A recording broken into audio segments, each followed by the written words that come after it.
대표의 독주세가 뚜렷한 가운데 비문연대 혹은 반문연대가 가능할 것인지를 정치권에서는 어떻게 보고 있느냐, 그 포인트들을 한번 짚어보도록 하겠습니다. 먼저 안철수 전 국민의당 대표, 지금 여론조사에서도 일단 2위로 치고 올라온 안철수 전 대표의 그 자강론이라는 게 있어요. 그러니까 본인이 스스로 우리가 힘을 키워서 얼마든지 후보가 될 수 있다, 이런 부분이고, 과연 그러나 연대에 대한 가능성도 좀 열어놔야 되지 않느냐라는 이 국민의당 지도부 박지원 대표 등의 생각이 있습니다. 이에 대해서 안철수 전 대표 지난 28일 경남 경선에서 이런 말을 했습니다. 들어보시겠습니다. 누굽니까? 누굽니까? 열겠습니다. 대신할 수 없는 미래, 저 안철수가 해내겠습니다, 여러분. 3당 체제 만든 당, 여소야대 만든 당, 어느 당입니까? 반디 하겠습니다. 화끈하게 밀어주이소. 반드시 기필코 대선 승리로 보답하겠습니다. 목소리의 톤 보신 대로 엄청 높아져 있고 웅변조가 확연해지고 있습니다. 뭐 지역적으로 경상도 분이 아닌 분들은 이 단디가 도대체 무슨 말이냐, 단단히 그런 뜻이라고 하는데요.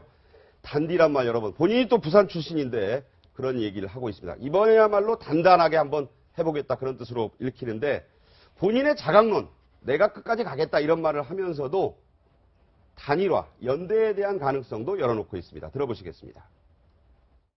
특정인을 반대하기 위한 연대 반대합니다. 그리고 정치인만을 위한 무원칙한 연대 반대합니다. 네, 신 교수님. 예, 저는요, 이른바 이제 비문연대 이렇게 얘기되는데, 저는 이 가능성, 성사 가능성은 그렇게 높게 보지는 않습니다. 왜냐하면, 이 필요 조건과 충분 조건이 충족이 돼야 되는데요. 필요 조건은 뭐냐면, 이 연대에 어떤 그 명분이 있어야 되고, 명분은 정치인들의 어떤 이해관계가 서로 일치하는 그런 게 아니고요. 국민들이 봤을 때, 아, 그럴만 하구나, 뭐 그게 자연스럽구나 하는 그런 국민적 에너지가 발동될 수 있는 그런 명분이 있어야 되는데, 이게 지금 네이밍 자체가 좀 이상하잖아요. 무슨 비문연대, 반문연대. 그러니까 문재인을 뭐 그 비토하고 반대하기 위한 연대다. 이름 너무 좀 없어 보이잖아요. 명분이 너무 좀 취약하잖아요. 근데 예를 들면 개헌연대 뭐 이러면 그럴 수는 있어요. 70하고 연대. 근데 그것도 흐지부지 지금 된 상태에서, 그러니까 뭐 엊그저께 뭐 어저께인가요? 뭐 김종인, 정운찬, 홍석현 이 세 분이 만나서 특정인을 반대하기 위한 연대가 아니다, 통합연대다. 이미 이런 거는요, 벌써 오래전부터 명확한 컨셉이 잡혀갖고 상당한 시간을 두고 국민적으로 이렇게 반복이 되면서 이 명분을 획득해야 되는데, 그게 지금 안 되고 있고요. 그 다음에 충분 조건이 뭐냐면은, 이게 연대를 하려면요, 그 연대를 이렇게 엮을 만한 충분한 시간적 여유가 있어야 되고요. 아주 훌륭한 중매쟁이가 있어야 됩니다. 코디네이터? 네, 코디네이터. 근데 훌륭한 중매쟁이 있어요. 뭐, 김무성, 박지원, 이런 분들이 상당히 그 고도의 정치력을 갖춘 그 코디네이터가 될 수 있는데, 시간이 너무 없고, 지금 대상이 둘도 아니잖아요. 예? 보면 이제, 바른정당, 자유한국당, 뭐, 이렇게까지 해야 되니까, 또 여러 명을 이렇게 서로 뭐 또 김종인 뭐 이렇게까지 해야 되니까 참 복잡한 지금 방정식이 돼버린 것 같습니다. 네. 40일밖에 안 남아서 시간이 좀 부족하다는 점도 말씀하시는데, 김 변호사는 어떻게 보시나요? 저는 그 연대랄지 그런 것들은 결과적으로는 안철수에 대한 지지도가 얼마나 올라가느냐, 그게 굉장히 좌우를 할 거라고 봐요. 그래서 만약에 바른정당이나 자유한국당에서 단일화를 한다고 해도 그 지지도가 굉장히 미미하면서 안철수의 지지도가 굉장히 계속적으로 올라가서 문재인 전 대표하고 비교할 만큼이 된다고 한다면 사실은 연대할 필요 없는 거죠.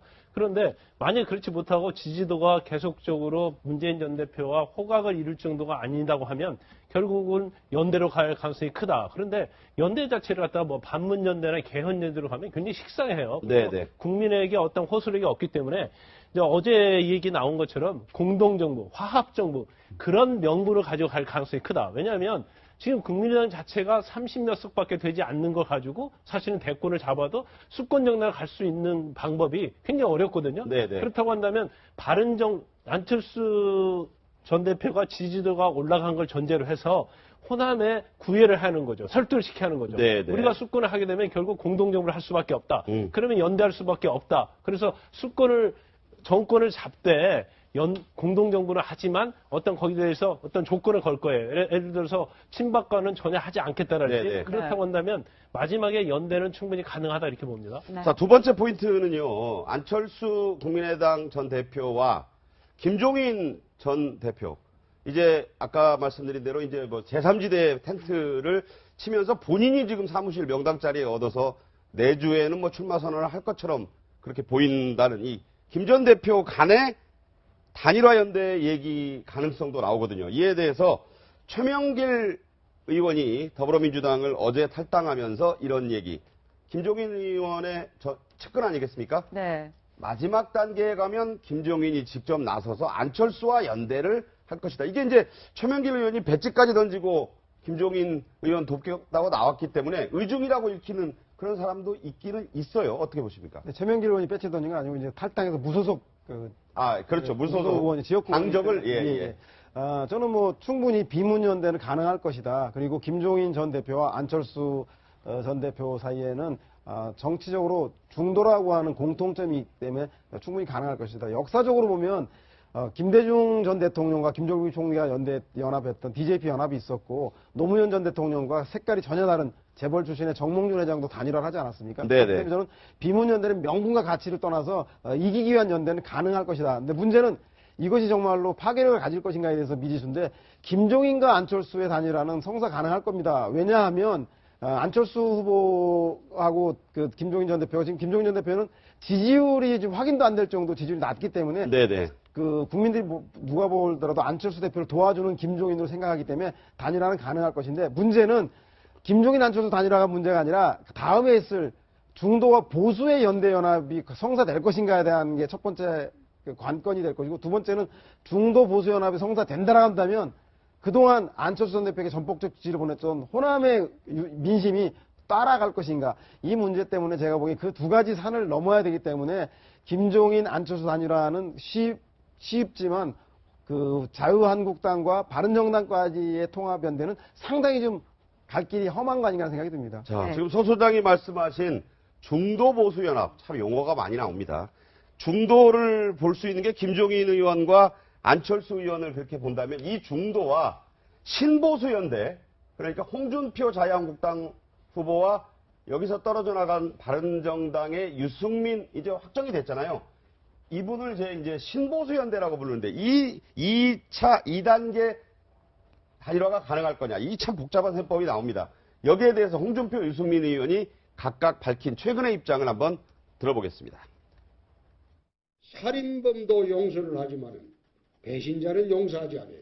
그래서 유승민 의원이 안 뜨는 겁니다. 민주당의 어떤 이 묻지마 정권 교체를 막기 위해서는 그게 필요하다 이렇게 생각했는데 원점에서 생각을 해보겠습니다. 제가 단일화하려고 출마를 한 건 아닙니다. 목을 밀고 그것만 쳐다볼 생각은 저는 전혀 없습니다.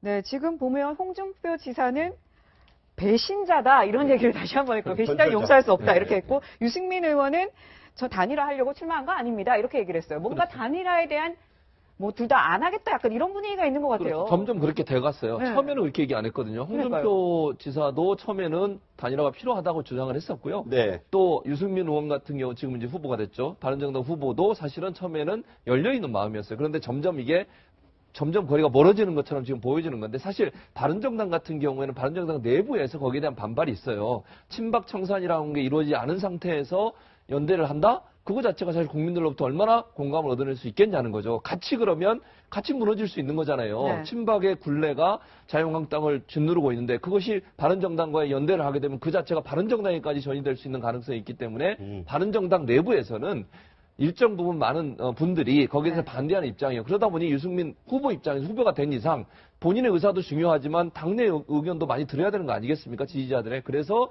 점점 그렇게 가는 것 같고 홍준표 지사 같은 경우도 이제 먼저 사실은 유승민 의원이 후보로 결정된 다음에 여러 인터뷰에서 그 얘기를 했어요. 네네. 그걸 받으면서 사실 홍준표 지사가 지금 배신자 얘기를 던진 거거든요. 그러니까 홍준표 지사 같은 경우는 열린 마음으로 있다가 유승민 의원의 그런 발언, 그런 얘기들 때문에 아마 좀 화가 나서 배신자 발언을 한 것 같은데, 이제 물론 어떤 분들은 홍준표 지사가 계산된 발언을 계속 한다고 그러는데, 엊그제도 뭐 문재인 전 대표에 대해서 잘못 얘기해서 수정한 적 있지 않습니까? 네네. 좀 계산된 발언일 수도 있지만 그냥 던지는 것도 많은 것 같아요. 실수하지 않으셨으면 좋겠습니다. 네. 팩트 체크가 안 된 발언도 있었다 이런 말씀입니다. 지금부터